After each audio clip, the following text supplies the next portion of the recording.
Magical man Tarique Rahman আবারও magic দেখাতে যাচ্ছেন। বাংলাদেশের রাজনীতির ইতিহাসে নতুন দিগন্তের পথ উন্মোচন করছেন তিনি। ত্রয়োদশ জাতীয় সংসদ নির্বাচনে ঐতিহাসিক বিজয়ের পর পরাজিত বিরোধী দলীয় নেতা জামায়াত ইসলামের আমির ডাক্তার শফিকুর রহমান ও জাতীয় নাগরিক পার্টির আহ্বায়ক নাহিদ ইসলামের সাথে সৌজন্য সাক্ষাৎ করবেন বিএনপির চেয়ারম্যান। এই ঘোষণার পর সামাজিক যোগাযোগ মাধ্যমে নেটিজেনদের শুভেচ্ছায় ভাসছেন তারেক রহমান।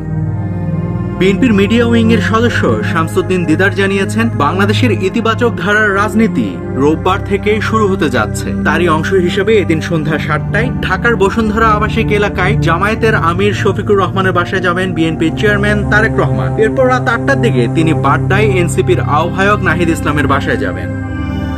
এবারে ত্রয়োদশ জাতীয় সংসদ নির্বাচনের ফলাফল অনুযায়ী 297 আসনের মধ্যে বিএনপি একাই জয় পেয়েছে 209টি আসনে। জোটের শরিকরা পেয়েছে আরো 3টি আসন। সব মিলিয়ে পরবর্তী সংসদে বিএনপি জোটের আসন সংখ্যা দাঁড়াচ্ছে 212টি। তবে আরো 2টি আসনে জয়লাভের সম্ভাবনা রয়েছে বিএনপির চেয়ারম্যান তারেক রহমান এবার প্রথমবারের মতো সংসদ নির্বাচনে অংশ নিয়ে ঢাকা ও বগুড়া থেকে 2টি আসনে জয়লাভ করেছেন। বিপুল ব্যবধানে জয়লাভ করায় বিএনপির চেয়ারম্যান তারেক রহমানকে শুভেচ্ছা ও অভিনন্দন জানিয়েছেন অন্তর্বর্তী সরকারের প্রধান উপদেষ্টা ডক্টর মোহাম্মদ ইউনূস।